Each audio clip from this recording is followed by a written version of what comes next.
welcome back to English TV Live. This is episode number 23. Thank you so much for being here. And this is an Ask Us Anything session, so you have the chance right now to ask Lloyd and I questions related to learning English or about anything at all, but preferably questions related to learning English, and we will do our best to answer your questions. That is right. Every Tuesday here on English TV Live, that's what we do. Ask us anything. You can ask us any questions that you want. So this is English TV Live, your number one resource for live English lessons. If you have not joined the waiting list yet, go and do it now. EnglishTVLive.com. Put in your name, your email address, and you're good to go. And we'll keep you updated about the launch, which will be pretty soon. So you can look forward to that. But with that said, why don't we get into your questions? Yeah, and why don't we start with one of our private members' questions? Okay, so this was a question from just in our group now, and I'm pulling it up. Sorry, 1 second here. I thought I had it ready, but it seems that I don't. This is a question. This was Tony's question. So he says, "Hope you're doing well. I wanted to ask you how to use the word still correctly in a sentence, because sometimes I get confused with that." He said, "Here are 2 example sentences. They are still living next door. His grandfather is still alive." So how do we use still in a sentence? It's a very common word and one that is important to know how to use because we use it all the time, I would say. So when you use the word still, you want to emphasize that you can't believe something has continued to happen until now. Would you agree with that, Jacob? Yeah, most commonly, I think that's how we use it. There are a number of different ways that we can use the word still, but almost always in everyday conversation, like Lloyd said, we're emphasizing that something. It's one of those words that's hard to define without using the word itself in the definition. But like you said, you're trying to emphasize that something is continually, well, something is still true. I just used the word in the definition, but yeah. Exactly. And so, as Tony said, it's a bit confusing because with the verb, most verbs you use be, you use the verb before still. Is that right? Sorry, after still. I'm getting confused here.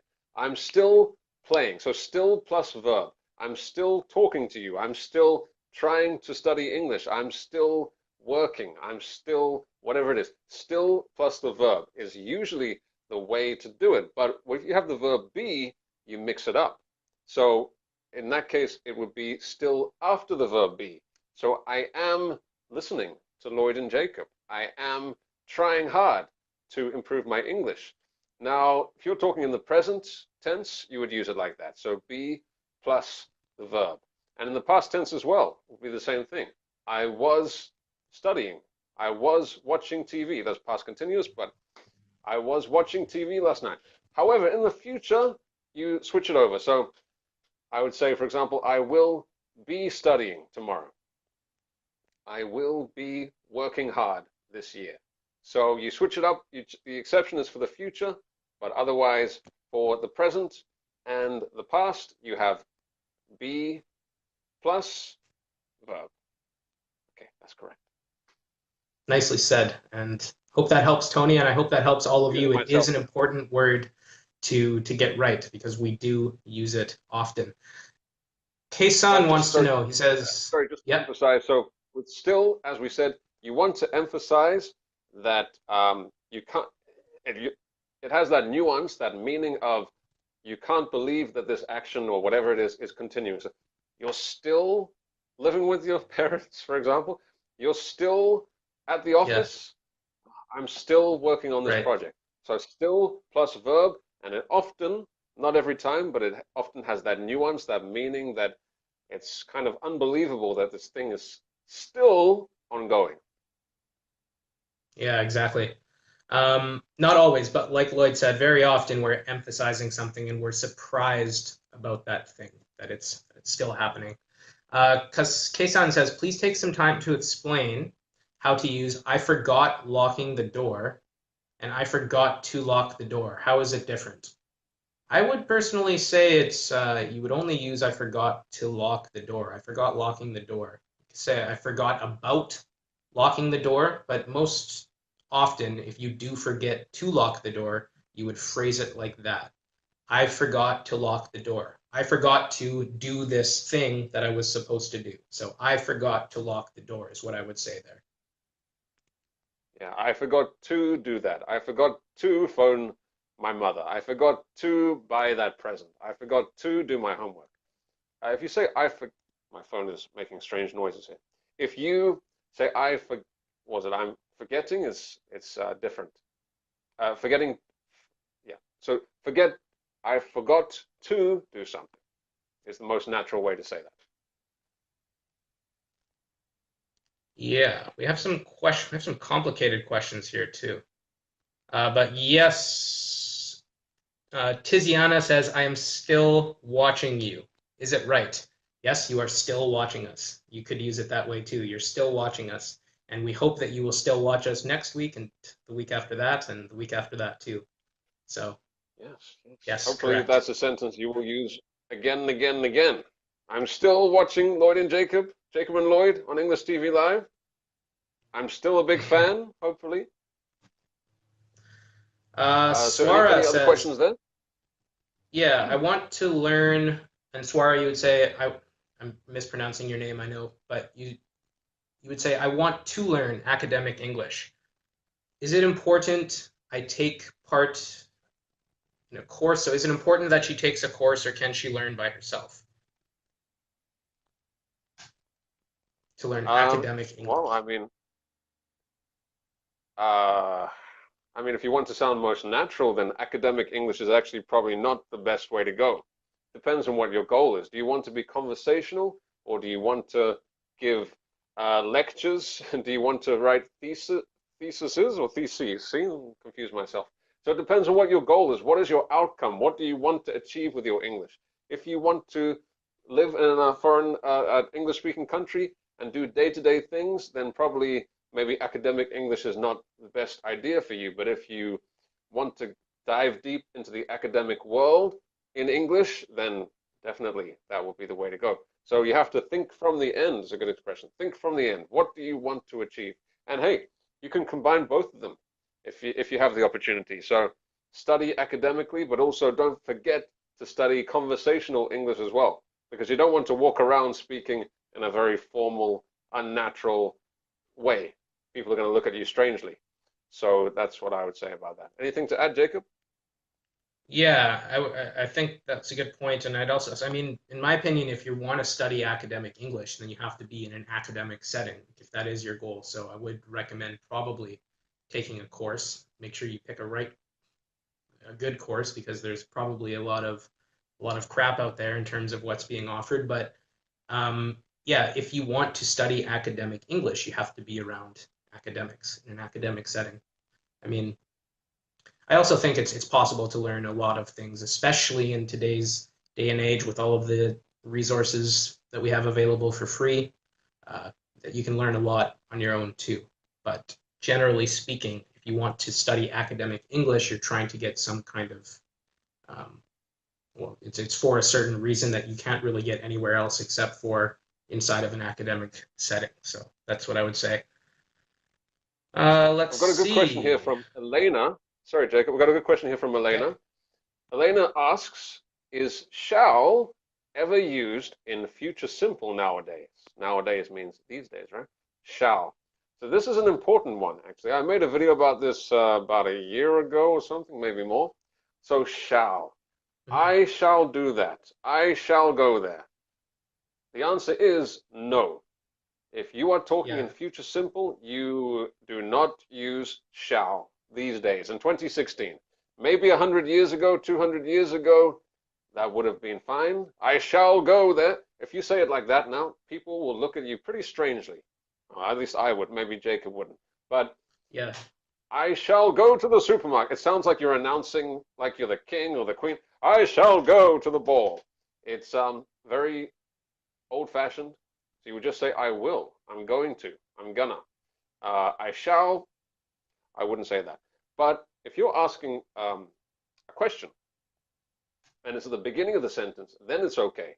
Shall I, maybe you're offering to do someone a favor. Shall I open the door for you?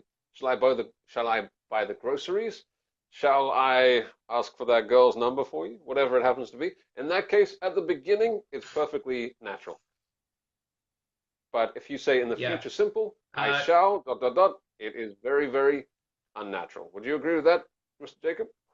Yeah, I would agree. And you'll often hear at the beginning of these you'll often hear at the beginning of these sessions that Lloyd and I do, one of us will ask, "Shall we get started? Shall we get started?" We say it very often, and that's okay. But yeah, you explained it perfectly. We don't use it otherwise, really.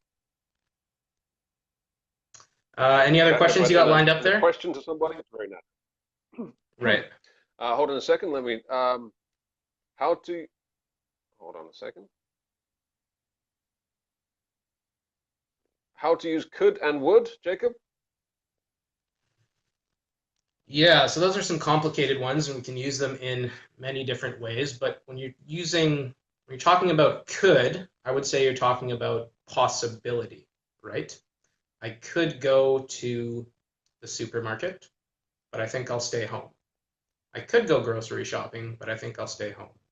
When you're talking about would, you're talking about something that, this is another one of those words that's hard to define without using the word in the definition, but when you're talking about would, it's something that it's a hypothetical situation. It's kind of imaginary. It's imaginary. You're trying to imagine something, right, possibility. Right.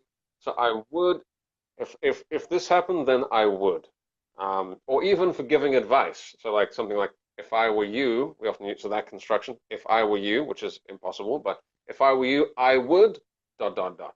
So if you're right. That's a good point. So I could do something is a real possibility. Mm-hmm. I could do this. You may be making a decision. I could do that. I could go there. I could do that. But I would is more imaginary. You're imagining a situation which maybe is not real. Mm-hmm. Yeah, I'm just trying to think of some other examples.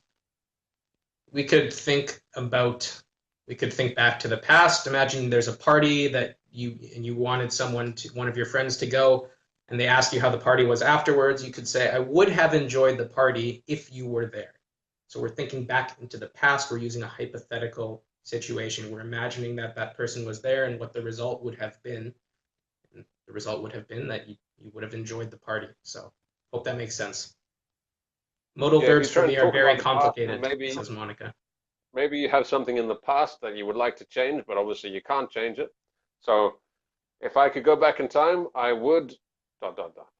Okay. Mm-hmm. But with could, maybe you're thinking about options. I could, for dinner, I could eat this, I could have that, like that. But if you're asking, okay, we'll go more into detail in another video. Why don't we move on to another question? How do we pronounce? Do you have anything from our private group, or do you? Oh yeah, I do actually. Okay. So hold on. This is a good one, and this is from Janet, one of our private members in the private group for English TV Live. She asked, and we'll go into more detail actually in the private group when I can get her question in front of me. But she was asking, what is the meaning of dare? Dare. D-A-R-E. Okay, now this is an interesting word, dare, because if you could use it in a very natural way, or you could use it in a very old-fashioned, unnatural way, kind of like shall. So we said shall could be okay, or it could be very old-fashioned. So to tell you the way that you would use it, see, you would, again, you would. Yeah. One meaning of dare is a challenge, all right? So a challenge. Now this can be a verb or a noun. So for example, Jacob, I dare you to, I don't know, I'm scared. I dare you to, let's think of a cheesy example. I dare you to go and talk to that woman right now. Okay, I dare you. Right. And Jacob would say, okay. I'd say no problem. I dare you to ride that road. Right. I dare you to get on that roller coaster. I dare you to, whatever it happens to be, like you're challenging somebody. So it's a verb, I dare you to, and it can also be a noun. So why did you do that? Why did you climb that building? Why did you climb that building like that? It was a dare. It was a dare. Jacob dared me to. Jacob dared me to do it. It was a dare. Okay? And the other way that you can use dare is very, very different, actually. It's when you are very upset with somebody and you can't believe that somebody said something, they did something, and you could say, how dare you? Right? This is pretty strong. This is very strong. You're very upset and offended, and you can't believe somebody said, yeah, good example here. Kei-san said, how dare you lie to me? It's a good one. Yeah, that's a good one. How dare you lie to me? Very dramatic. How dare you lie to me? How dare you say that? This is when you're really upset and offended at something. So Morella says, I dare you to sing, Lloyd. That's a good one. Yeah, I dare you to sing. I'm not going to, but it's a good example. Oh, come on. She dares you to. You have to. Oh, no, my internet connection is breaking up. No. So that's the ways you would use dare. Those are very common. Yeah. However, if you use dare as a modal verb, and it's very, very unnatural, very old-fashioned. I dare not speak to her. I dare not say that. I dare not go there. Sounds very old-fashioned. Wouldn't you agree, Jacob? Yeah, it does sound very old-fashioned. We never use it. I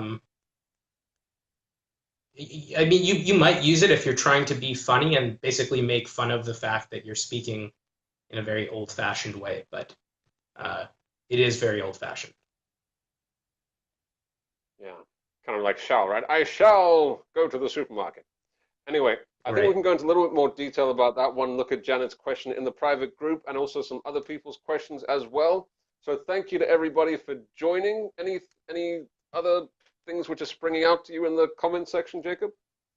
No, nothing. But I don't know if you mentioned this. We often there's one game. That's a good one. There's one game we often play too as kids, Truth or Dare, right? Did you mention this already? No, I didn't, but it's along the same lines. It's the same kind of idea. Yeah, exactly. Truth or dare, dare you might hear someone, right? And if you're playing Truth or Dare with someone, the truth is they ask you a question that you have to answer honestly. A dare is something that you have to do. So you might hear someone in English say Truth or Dare. It's a little game that we play, but it's along the same lines. So, but yeah, that's about it. Kind of childish, right? Jacob, are you still playing Truth or Dare every night? I sometimes play Truth or Dare. Sometimes. I guess maybe if you're drinking or something, you could do that. Maybe, yeah. Yeah, exactly. Sometimes. All right, but with that said, I think we should call it a day. Yeah, I think we should too. So we're gonna head over to our private group, everyone, and thank you for watching so much. We will be here again tomorrow, and tomorrow at the same time. So we are here from Monday to Friday. Across different groups and pages on Facebook. I think tomorrow is actually on my page. Right, because we have a new teacher. Tomorrow's on my page. We want to introduce to everyone. Tomorrow we have a brand new teacher who is joining me tomorrow. It's Natalie. So we're very excited to have her, but unfortunately, Natalie and I cannot access this page. So we're going to be live on my page, EnglishWithLloyd.com, for tomorrow. So thank you so much for watching, everyone. And if you haven't done so already, make sure to join the waitlist for our private community. As we said, it's going to be opening up pretty soon. We're going to keep you notified about everything that's going on. We're really excited about it. And thank you for all of your questions. Keep working hard, keep studying English, and bye-bye. See you next time.